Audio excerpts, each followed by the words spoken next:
Greetings, my Be Health Empowered family. Thank you so much for joining another episode of Excuse Me, Doctor.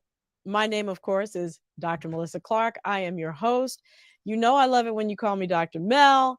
And, you know, we're here every week doing what we do here on Excuse Me, Doctor, making sure that you, my Be Health Empowered family, has all the information that you need, the trustworthy information that you need to make sure that you're making wise health decisions, not just for you, not just for your family, but even for your whole community. And thank you for tuning in. If you're on Facebook and it's your first time, or if you just haven't gotten around to it, please remember to hit like. And if you're tuning in on YouTube, please hit that red subscribe button. I super appreciate you for it. Thank you in advance.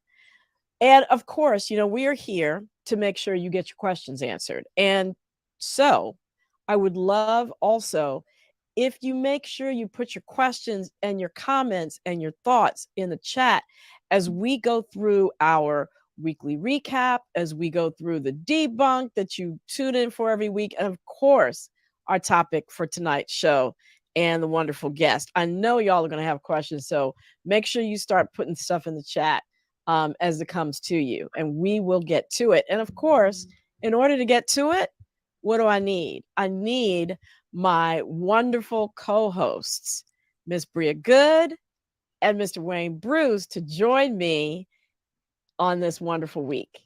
How y'all doing? Howdy, Oh, howdy. wonderful. It's always howdy.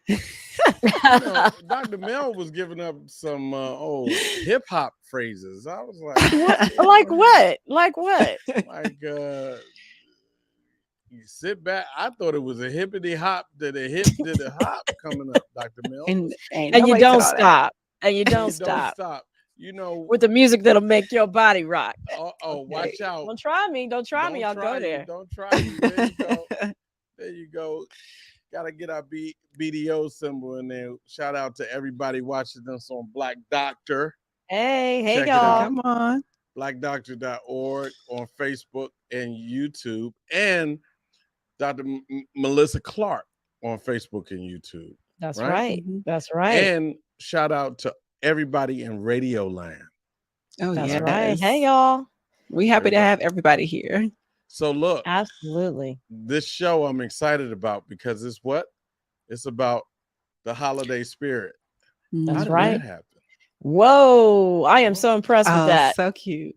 Okay, so for y'all not looking at the screen right now, we have Christmas lights, holiday lights, lighting up the screen. And, you know, it's just a reminder that, look, the days are getting shorter.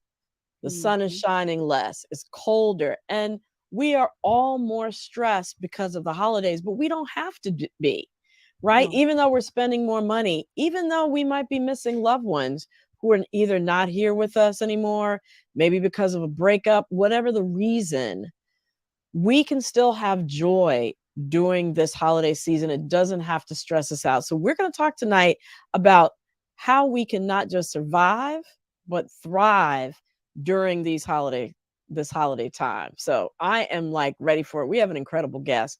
It's going to be a great show. Yeah. It's going to be an amazing show. I'm excited. So we got to go to the weekly recap, right? That's right. Everything that's in health and wellness in the past week. Alrighty. So, you know, it's not right if we don't start with COVID, of course, because the holidays are coming. We're going to be indoors. So what's the COVID update? I know there's some new stuff about long COVID too, right? Right. Well, nobody's paying attention to COVID. I mean, let's be real. But you're right. You're not wrong. It's a shame. But while we're turning our backs, it snuck up on us after Thanksgiving because people getting together, getting together for Christmas parties or traveling more. So, of course, we have an uptick in cases, uptick in hospitalizations. And the hospitalizations aren't just happening because of COVID. We actually have a 60% increase since last year in RSV hospitalizations. Of course, that's the very people over 65 and the little ones under 2 that is hitting the most. And we have the highest number of flu hospitalizations in a decade. So Ooh. hospitals are getting slammed, y'all. Whatever you can do to avoid going to a hospital, with one of these three triple demic things, please do it. Please get vaccinated with flu and with against the flu and against COVID. Please wear your mask indoors. We know that more and more Mhm. states are now and counties and cities are calling for us to go back to wearing masks indoors. I know it's not on everybody's mind, but you might want to do it so that you can have a happy holiday with your family and you're not laid up somewhere. So, just a suggestion. Please do that because if it's not COVID, it's the flu. If it's not flu, it's RSV. If it's not RSV, Right. it's something else. We're just waiting for the Yep. next thing. But what's the thing with stress and long COVID? Yeah, so stress seems to be like a theme tonight that we're going to get into. And this Mm. is the first big point about stress. So, 24 million people right now have long COVID. 80% of them are saying Ooh. that it's affecting their life and making it more difficult to function. And, if you had COVID, no matter how severe it is, you're at risk for getting long COVID. About 1 in 7 people go on to continue to have these COVID symptoms long term. And so it turns out that the long COVID symptoms, that, the ones that happen for more than 4 weeks, the depression, the brain fog, the trouble sleeping, the chest pain, shortness of breath, that if you have a stressful life event around the time that you have COVID, um, that actually increases the likelihood of your getting long COVID. So they're really Mm. starting to look at, for the treatment of long COVID, incorporating mental health treatment, stress management techniques as well, because when you're stressed, it depresses your immune system, which makes it more difficult to clear the virus out of your system and make it more possible that you go on to have long COVID. So those techniques are important to help your immune system be strong enough to do what it's supposed to do, eliminate stuff from your body that's not wanted, like COVID. Mm.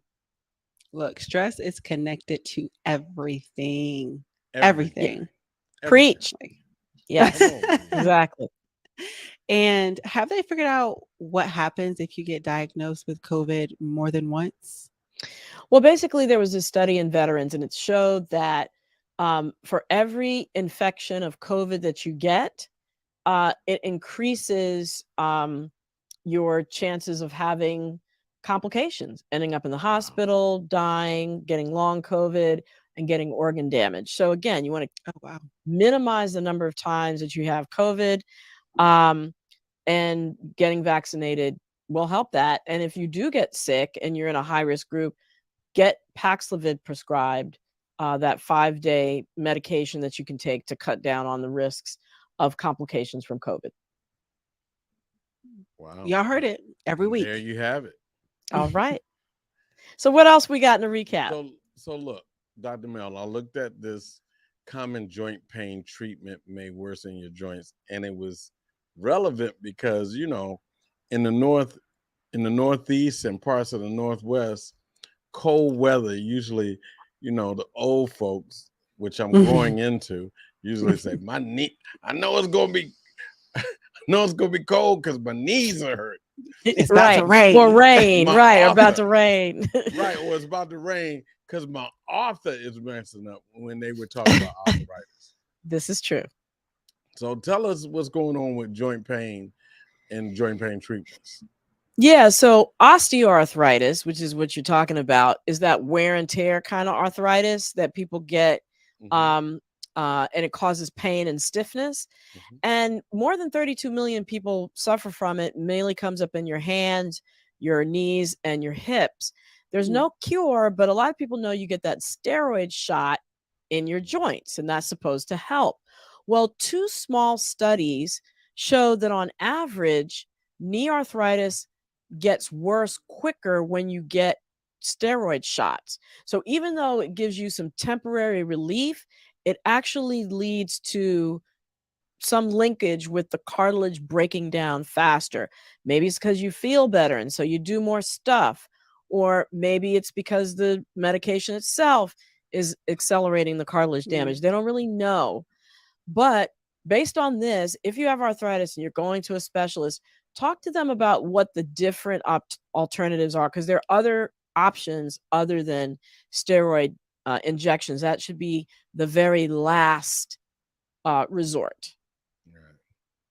Thanks so Yeah. much, because my author feel like messing up. My arthritis. Glad I don't have to worry about that for a little while. On that note, Okay, so being born while Black. So the Black birthing space is my jam. So let's talk about yes. being born while Black. What is that like? Is it like driving while Black, living while Black, everything Black? What's going on? Yeah, pretty much. So we know about the fact that infant mortality in the United States is twice as high for Black babies as it is for white babies. Well, it turns out it's not just limited to the United States. There was a Mm, study in a prestigious journal called The Lancet of over 2 million pregnancies worldwide across 20 countries. And it showed that if you're a Black baby, you have significantly worse survival and health consequences if you come into the world in a high or upper middle income country. So that includes the US, the UK, and Canada. Um, mm, and it showed that Black babies were twice more likely to die in the first 28 days after being born or being born stillborn compared to white babies in the same countries. And they have more often preterm birth, small for gestational age, which also lead to health consequences down the line. So, mm, important to know, not necessarily something that, we can do about it as an audience, I'm sure, but I think it's just important to highlight that this is something that's happening in multiple countries. And, we know that systemic racism plays a part in it. We know that poverty plays a part in it. We know that bias in the healthcare system plays a part in it, and that there are active solutions being sought to it. One of which mhm. is doulas, right? Yes, get y'all doula. Slight plug. Let's get in I don't know it. if y'all knew that Bria is studying to be a doula. So very Yes, important, very ma'am. important. Are Call me, you beat me. studying, Bria, or are you a doula? It depends on how you look at it. Certified wise, studying, but I've been Okay. practicing doula and childbirth education for the past year. So if you need any Okay. questions, call me, but don't blow up my DMs, y'all. Just hold on. I know I'm a celebrity. Just give me a second. You said you're a sobriety. A sobriety. Celebrity. That's what I heard. I heard sobriety. Sobriety. Look, we're all sobrities. So, so Dr. Mel, I recently had a checkup, my annual physical, and we went Mhm. in the blood pressure machine. Blood pressure cuff wasn't big, and so it had a crazy reading. They were like, Okay. "Oh, you have high blood pressure," and I asked them to change the cuff, and the blood pressure came back down to my normal reading. Okay. And yeah, great. So I was wondering, just with the readings, I mean, people I don't think know what the numbers mean. Like, what does 120 over 80 or 120 over 74 actually mean for an Right. No, adult? that's excellent question, and also excellent observation that if you have a big arm and they use a small cuff, it's going to artificially elevate your blood pressure. So make sure they're using the right size cuff. It shouldn't be tight on you before it even starts to blow up, right? Yeah, they had So, to hold it on. It was yeah, wild. that ain't cool. So what blood pressure is it's the force of the blood pushing against the walls of your arteries when your heart squeezes, the beat of your heart, it's squeezing and pushing blood out.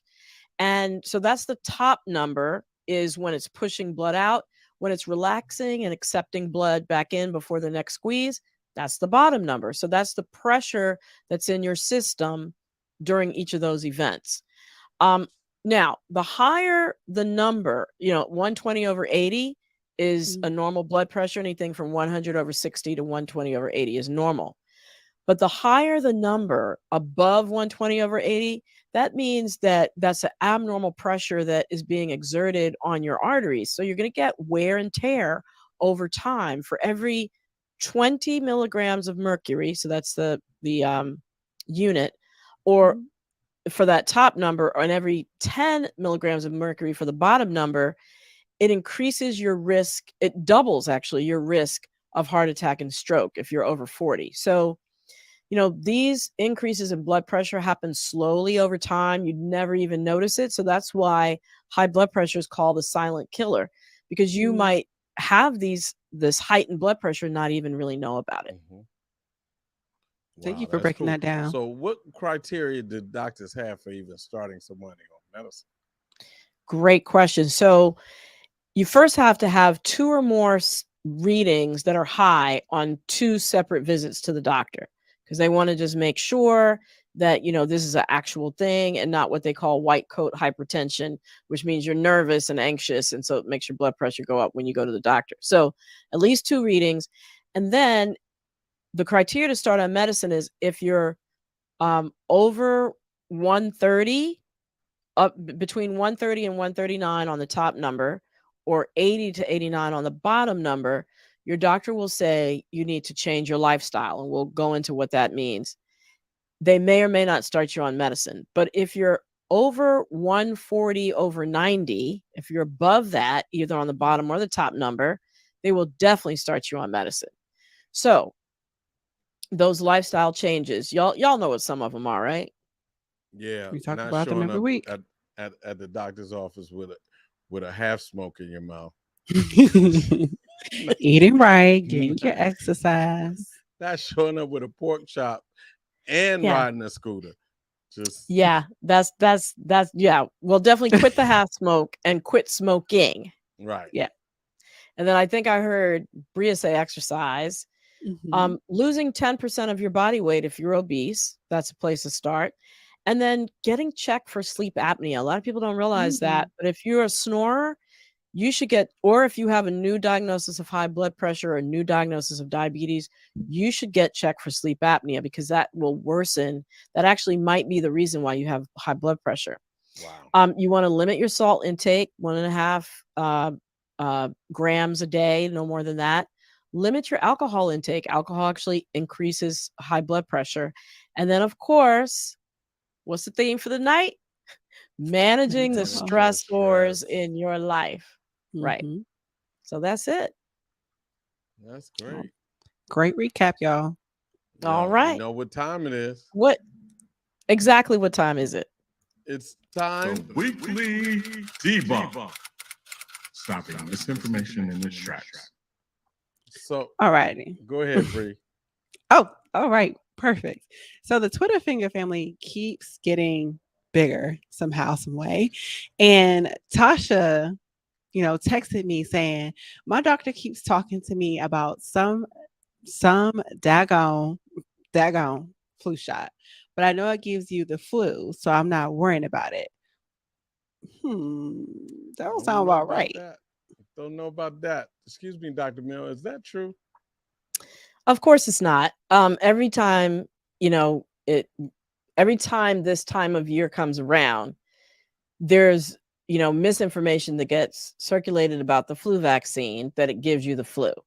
So this is the deal. Flu vaccines are either made with a weakened live virus or a dead virus, right? So these things cannot give you the flu. What it's doing is it's presenting the flu virus to your body in a state in which it can't cause disease, so that your immune system can then react to it and make antibodies. So that when you do encounter the flu for real, you then know your body then has the antibodies all ready to go and lined up to knock it out. Now, your immune system, when it's revving up to make antibodies, can sometimes give you a little bit of fever, a little bit of achiness. The same thing happens with the COVID virus, same principle, little headache. And so some people might misinterpret this as, oh, it gave me the flu. But the difference between this and the flu is it's much milder and it goes away in a couple days, versus the flu lasts for at least 5 days. So thus far, to date this year, we've had at least 13 million cases of the flu, 120,000 hospitalizations, 7,300 deaths so far. And it's only December. Flu season lasts till April. So it is not too late to get your Wow. flu vaccine. Check your vitamin D level. Make sure it's up to snuff. See if you need to be on supplements. Get your fresh fruits and vegetables. Eat the rainbow. Take your vitamin C supplements. And of course, listen to the rest of the show to find out how to cope with the stress in your life, especially around the holidays. Mhm. You heard that, Tasha? I know she's watching. So Okay. Twitter finger. Hey, shout out, Tasha. All right, Dr. Well, Mel. thank you all. Bria, thank you, Wayne. And we will see you in a little bit. But of course, right now, we are going to transition to talking about the fact that it is the holidays. The year is winding down. Earth is going into hibernation at the solstice in a few days. And that's really what our bodies want us to do. But, you know, the opposite is happening. Things are speeding up. Things are getting more stressful. There's more worries. And so we want to focus this episode on how we can go about having a more peaceful, a more loving holiday. I talk about the 5 self-health actions, one of which is managing stressors in our life.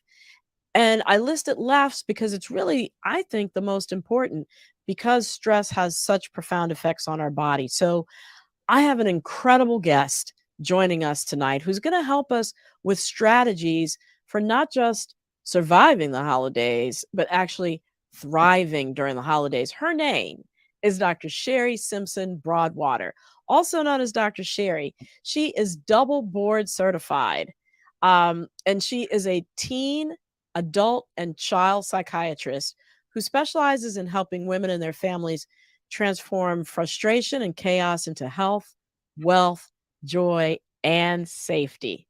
So, thank you so much, Dr. Sherri, for joining us. I'm delighted you're here. And thank you for having me. I'm excited too. All right. Well, good. Well, just tell us a little bit about what you do, about your practice. I know that, you take a body, mind, spirit approach to your work. What does that mean? So what does that mean? So let me tell you a bit about my practice first. So I'm proud to say that my husband and I own what we believe is the only African-American brick and mortar psychiatric and coaching practice within 285. So if you know anything about Atlanta, it is the main freeway. And so we take care of lots and lots of people, not all Black, but majority Black. And so we pride ourselves on being able to look at the person, our patients and our clients holistically, comprehensively, and that means mind, body, and spirit. So the mind, the consciousness parts of us, the body, which is the structural part of us, the anatomy, the organs, the tissues, and also that spirit. So which is the non-physical part of us, which is where hope and faith and grace and that higher power belongs in us. And so that is how we address all patients. And so it is important that whoever you're seeing in terms of if you're a patient, that you align with the person that you're seeing. And so if you believe in God or Christianity or higher power, however you think of it, that you are asking your physician, provider, prescriber, how he or she or they think about that, because that part has to be addressed as it relates to health overall. Right. And it has to align with what you believe in your everyday life. That makes perfect sense. So bringing that around to the holiday season where we are now, what are some of the challenges that you're seeing people having to deal with because of this time of year? Okay. So, and my spirit has been saying sort of over the last week or so that too many of us have been or are unwilling to make shifts and changes as it relates to the holiday season. So that many of us are in a I don't want to say a rut, but it's monotonous. It's traditional. It's unchanging. It doesn't feel fulfilling. It feels like a chore. It feels like tasks. It feels like things that we just sort of have to do. And one part of being mentally healthy is being realistic and being flexible and being able to make changes. So that is one of the, that's the main thing, that people are coming to me saying that I don't want to go home this Christmas. And I'm saying, well, do you have to go home? Are you willing to think about it differently? Are you willing to have those conversations with parents and siblings or even children about if I do come, how can it be? How can we create something different? Or family, can you be okay that this is the first Christmas or the whatever Christmas or holiday season that I won't be there? Too many of us are also unwilling to have those difficult conversations.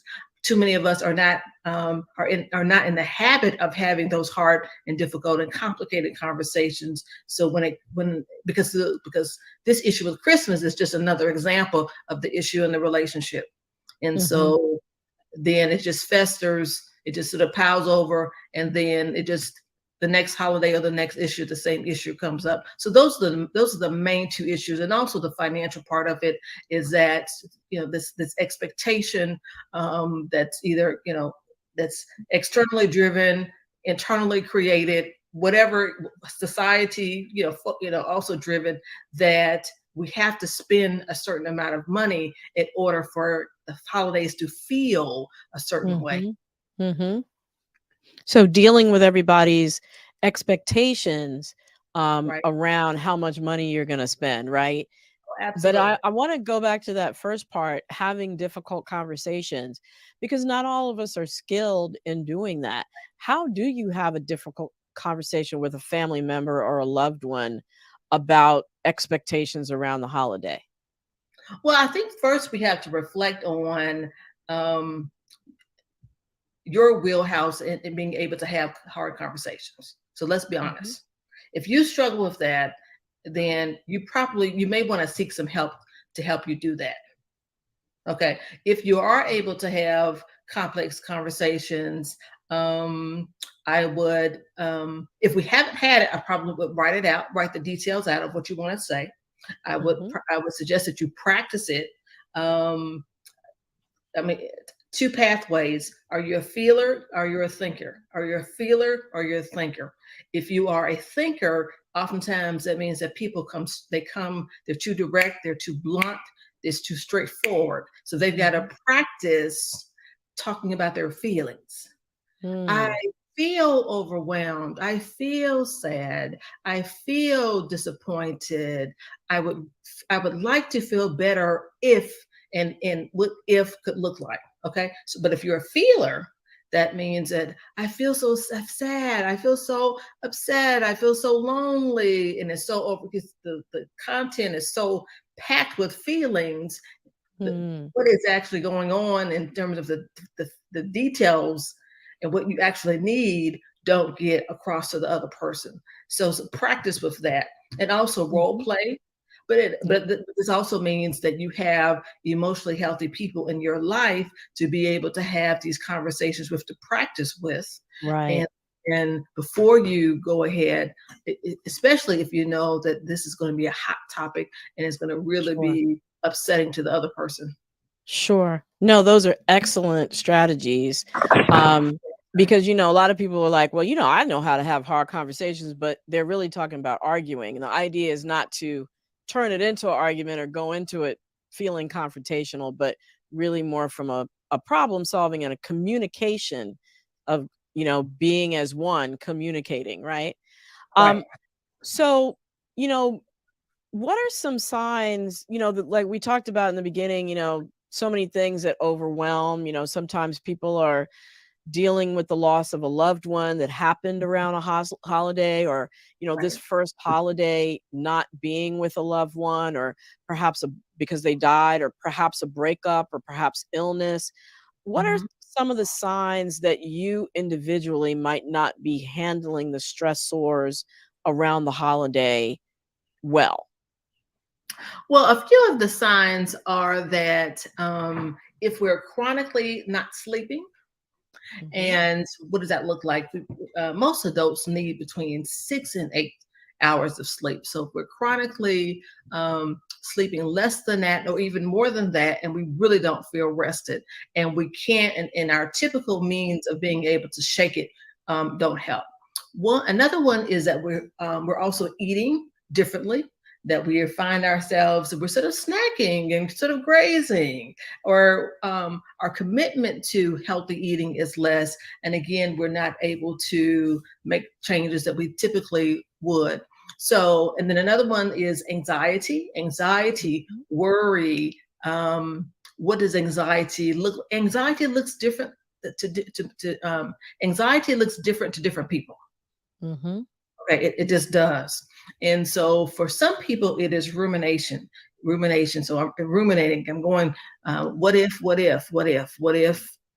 What did I do? What's going to happen? So we're going back and forth, feeling trapped, feeling stuck. If we're more short, more irritable, if we have thoughts of death and suicide and overwhelm, and first of all, if that's new to us, then we definitely need to seek help.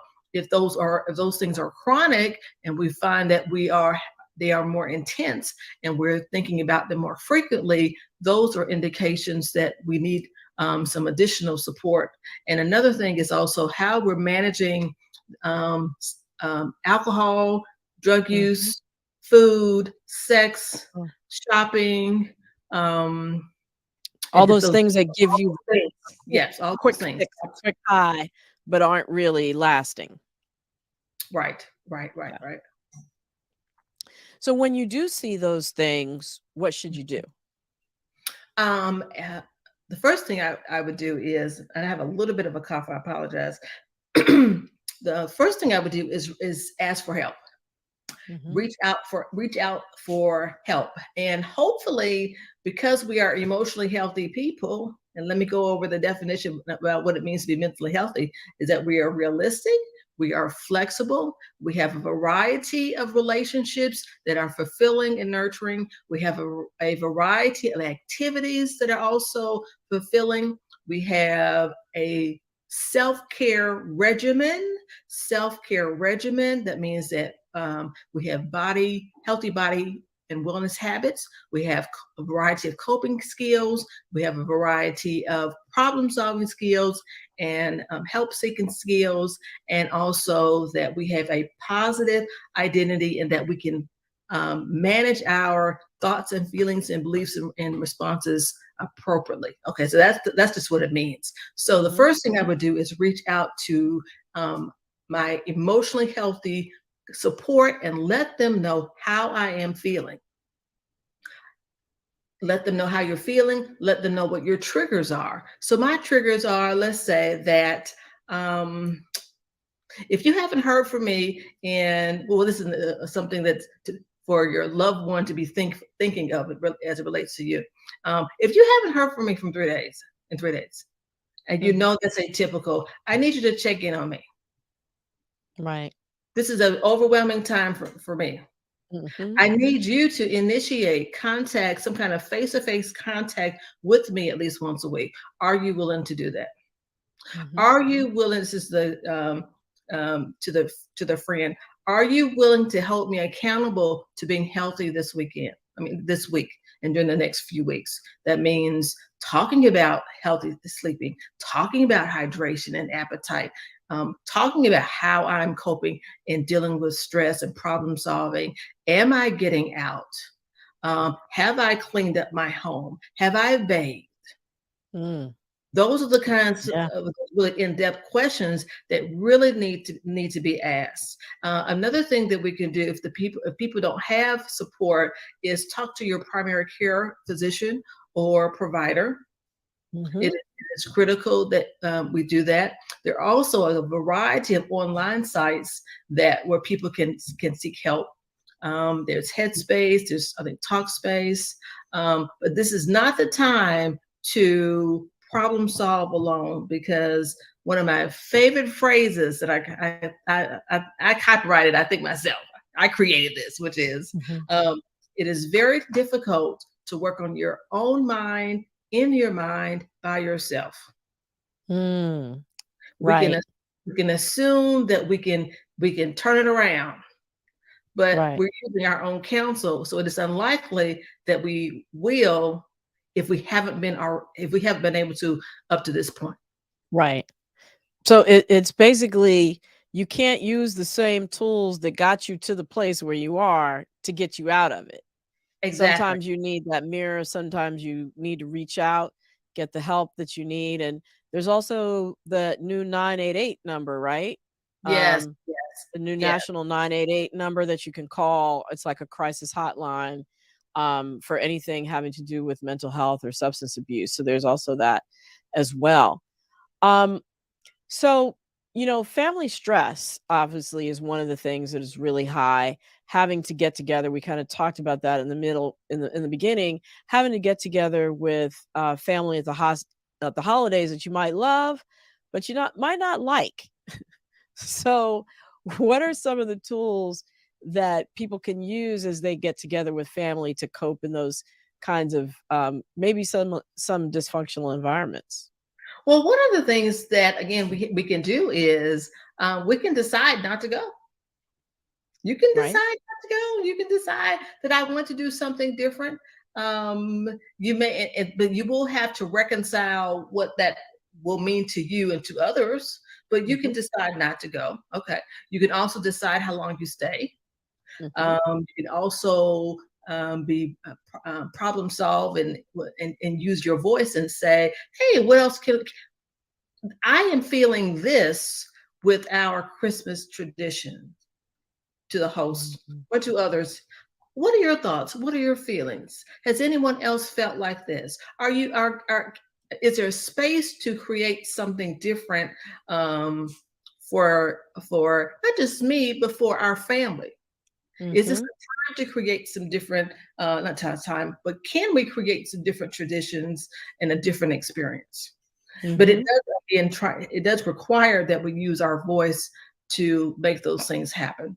Um, Another thing that we can do is that we can limit our time. We can also have a wingman, just like how you have at the club. Sometimes you have a wingman, your wing girl. You have a wing family member. right. When I pull on my ear, that means come over and rescue me. Right, Right. right, right, right. Well, every 15 minutes, come over here and look at me. If you see I'm alone and unengaged, would you come in and check on me? Right, So, right. so we can do those things. I would if family um, gatherings are stressful, it is very important that we monitor our alcohol use before, after, during and after, so that Mhm, we're not self-medicating. And mhm, also knowing what are our triggers when we get there. So especially for, I know we were talking about maternal health. So some of my um, moms, my want to be moms, can feel yeah. very stressed going home when those questions come up about, oh, when are you gonna get married? And oh, I can have Right, a baby. yeah. And even dads who are When is the wedding date? Right, when it's the yeah. wedding, and then if there's the baby hasn't come during the time frame that we thought, then there are infertility issues. Also Mhm. prep people about what to ask, what we're open to, what we are not open to, but also be prepared to answer in a way that feels good to us. Right. No, that makes total sense. And you mentioned like a list of those things that make us emotionally healthy and defined what mentally healthy looked like. And I thought that was wonderful.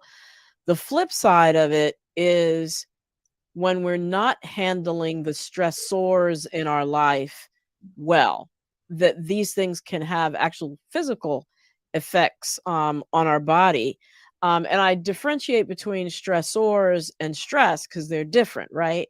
So maybe you could break down for us what's the difference between a stressor and feeling stressed?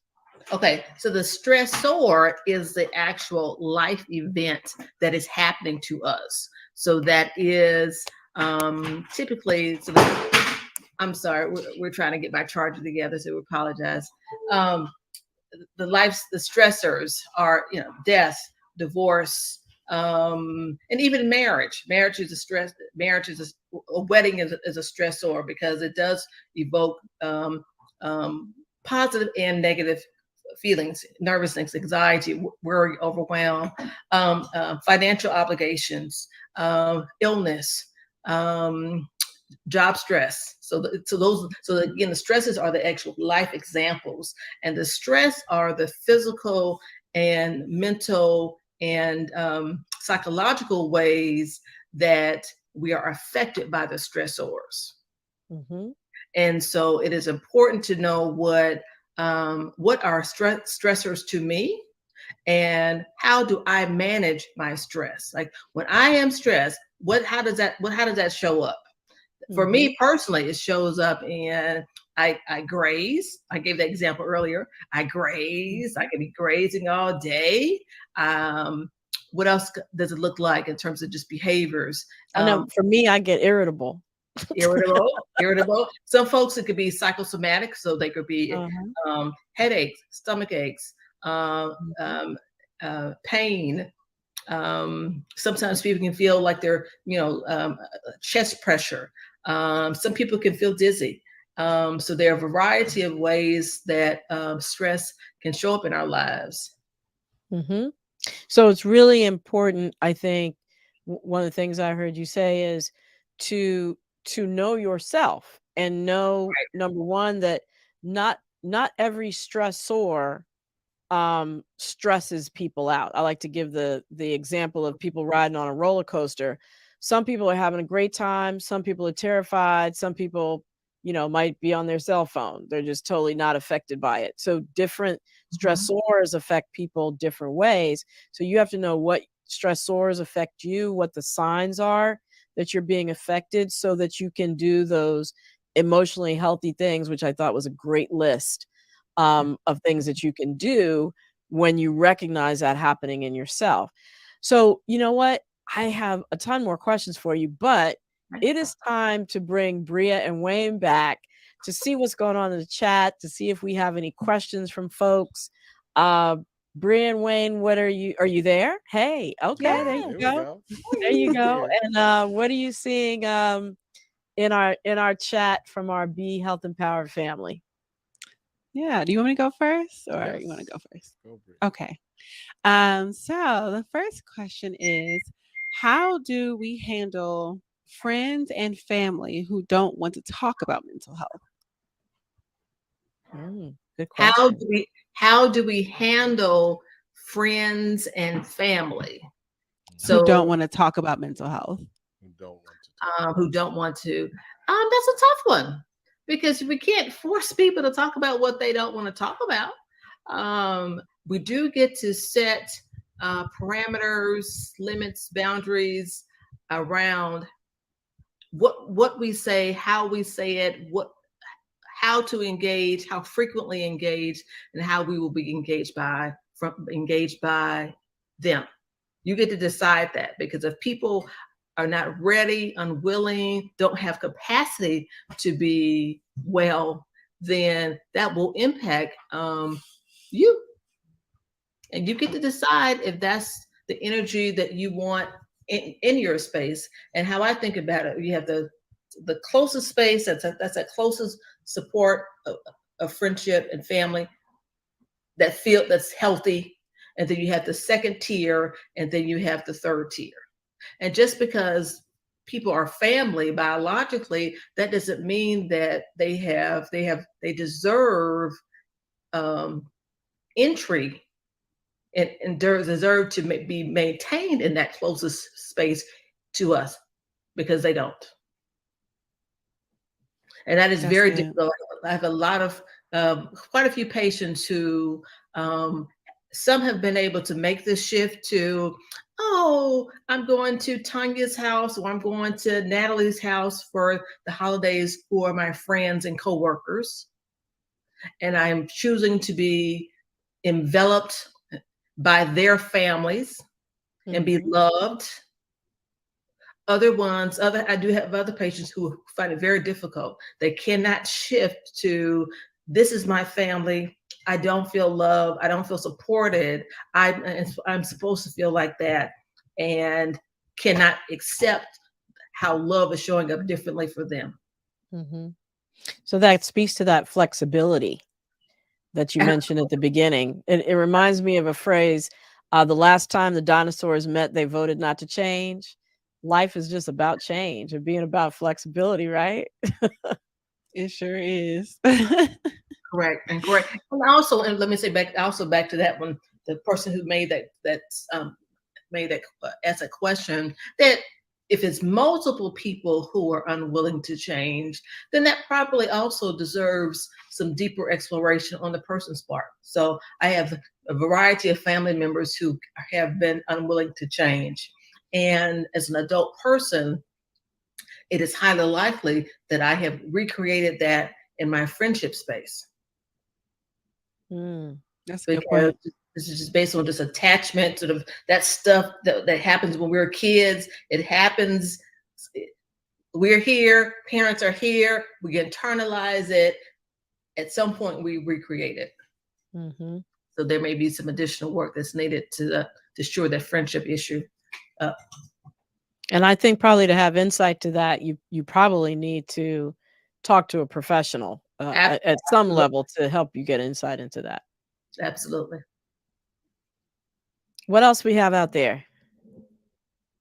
I think you Okay. might be on mute. Your lips are moving, Wayne, but we are not hearing get you. this question in. My lips always move. Mhm. I've been told that. So I want to get this question in. How did we deal with not wanting to celebrate the holidays because our loved ones are no longer here? Do you hear that a lot? I do. Well, people, let me just say, we as adult people, you get to decide to do what you want to do, right?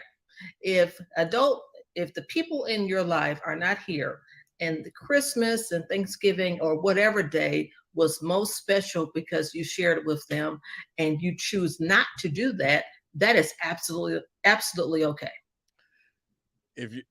So I have friends who are dealing with that now. Uh-huh. And I asked that question on their behalf because the wife wants to do Christmas things and the husband does not want to do Christmas things. So it I guess they'll work it out, but when you're in a relationship, how does that work?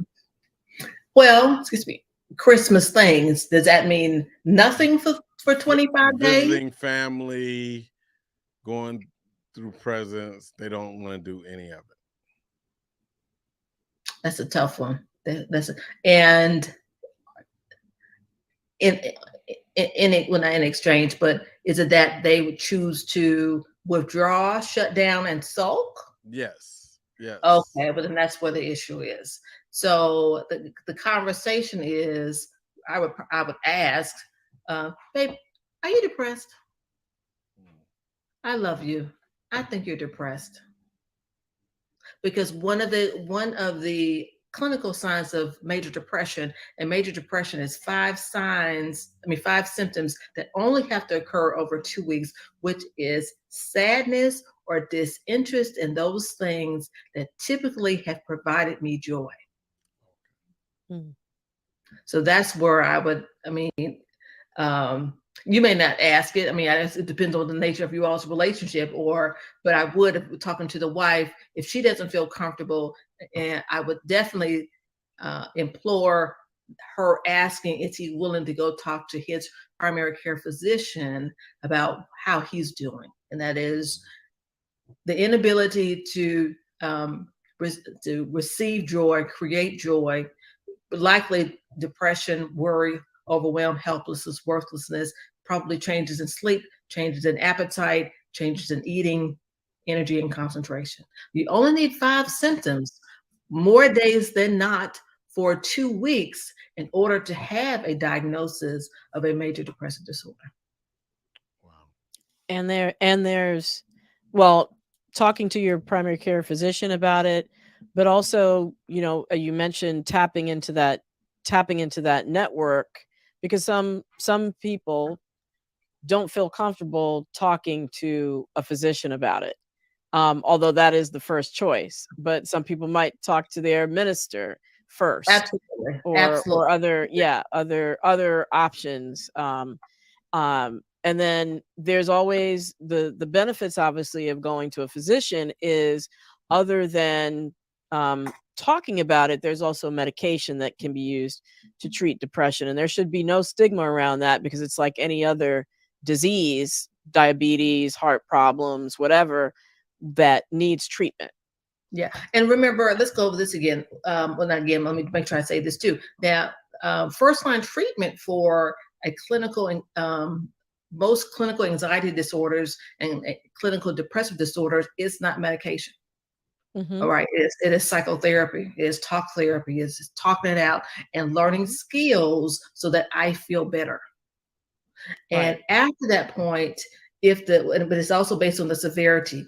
If it's not severe, because it can take up to 1 year for a clinical depressive disorder, which is again 5 symptoms for 2 weeks. It can take 1 year to resolve itself. Mhm. So, and I said primary care physician because so many of us, even though I'm a black, you said Bree, we're in Atlanta, and it's still a lot of African Americans that still would not come to see me. They may go see Dr. MEL, they may go see Dr. Lauren, but in terms of coming to see me, typically I'm the last hurrah. So that was You meaning you as a psychiatrist. They'll see absolutely other doctors before they see you, right? absolutely. Yes. Yeah. Yeah, Yes. let's Right. call it out. Let's name it for what it is. Right. And especially Right. men. Men are more likely to see their primary care physicians Right.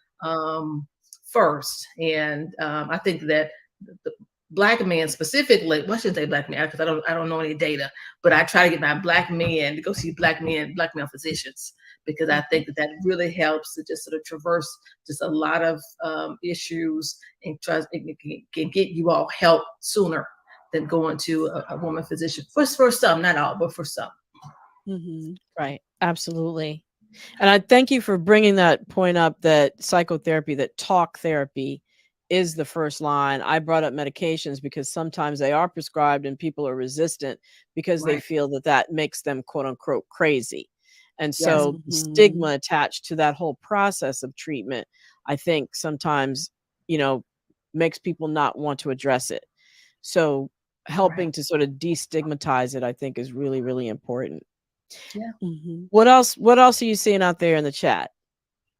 Well, that actually, you answered the next question, which was, could you talk a little bit about mental health in the Black community and how that shows up in the work that you do? But you talked a little bit about it. Not sure if you have anything else to add, but just to add on to that, and maybe you can speak to this, how can we go about breaking the stigma in the Black community when it comes to talking about mental health and seeking out mental health services? Well, one thing we can do is talk about it. I mean, I know that I'm talking about when I'm sad and anxious and overwhelmed and can't sleep and just want to just smack everybody. I am talking to my folks. And then, but I'm also asking those questions of my friends, like, how are you doing? How are you sleeping? How are you eating? How's your mood? What is going on? I'm talking to my parents about it. So I think the more that we not internalize, but are aware that this is a part of us, and the more we are communicating to our spaces about those things over time, that stigma of that will decrease. But it does take us utilizing our voices. Like, for example, even here, like for years I've been treated for depression and anxiety for years. And in the medical community, there's been a stigma about even voicing that. So you have physicians who have all these different illnesses and ailments, but because of the fear not being able to practice or losing your license and all of this stuff. It's been such a secrecy attached to it. And at some point, especially with these young physicians, they just been blowing it out. They were like, I have depression, I have anxiety, I got this. And I was like, okay, me too. Okay, me too. Right. And Right. so, and the more, and I talked about my personal experience with psychotherapy. I did psychotherapy for 2 years. It was hands down one of the best decisions in my life. And I think, again, the more transparency that each of us have, even if we start within our own circles, then the more we can decrease stigma. Right. Just the it's okay to not be okay. Right. Because we as Exactly. humans, everybody goes through it at some point in their life and multiple times in their life. So It's expected we won't be okay. right. Yeah. And so then what do we do with that? Yeah. I think we have someone in the audience that backs up that. Richard Goodjoin says, I think it is important for providers to share their own mental health journey and seeking care as a means to encourage patients to seek care. Excellent point. Thank you, Dr. Goodjoin. Excellent point. Yes. Thank you. Yeah, I was just talking to friends about that. Someone was saying, I don't want to see a psychiatrist who sees a psychiatrist. You should want to see a psychiatrist who sees a psychiatrist, because it means they're getting help too. Everyone needs a little bit of help. Right, exactly. I mean, how could you have said that a little lighter? Yeah. Well, I think what's made me a better physician is going through the process of being a patient. So the same thing from a psychiatry standpoint, you have to be a better psychiatrist having gone through the process of being treated. So it makes perfect sense. I can't believe that we are out of time. I mean, we could just go on and on and on with this conversation. Thank you so much, Dr. Sherri, for dropping all that wisdom. And if you could just really quickly just repeat those things that define mental wellness. I just want to end on that note. Okay, so I just want to say this really quickly, making sure that we're validating what people are saying. I don't want to go, but thank you for sharing that with me. How can I support you in your journey to be well? Are you open to me talking about that on a regular basis so that I can, be a source of support and care for you? Right. Okay, so what is mental wellness? It is a practice. It is a practice of being realistic, being flexible, being able to manage our feelings, thoughts, beliefs, responses. It means that we have a variety of self-care tools, which include healthy body and wellness habits, coping tools, problem solving, and help seeking. It also means that we have a positive life identity and a positive collective identity. And so that is what it means to be mentally well. Fantastic. Well, thank you. We will end on that note for setting the tone for the holiday season. Thank you so much, Dr. Sherri. Thank you, Bria. Thank you, Wayne, for the wonderful questions from the audience. Thank you, my Be Health Empowered family. And of course, before I go, I have to remind you that study that I've been talking about for a year is winding down. It will end in a month. That is that special Howard University research about how we have been coping during the COVID pandemic. So please, if you have any interest, it's only 2 surveys. You get compensated up to $100 for just completing those 2 surveys. If you have any interest, remember to reach out to Dana Harvey, and her information is Dana, D-A-N-A, Harvey, H-A-R-V-E-Y, research@gmail.com. Dana Harvey research@gmail.com. Well, thank you once again, my Be Health Empowered family, for a fantastic show. Thanks for tuning in. Thanks for the questions. Thanks for participating. Have a powerful holiday season in which you thrive, and have lots of joy and love. Thank you so much. for joining us for this special edition. And remember, be wise, be well, and be health empowered.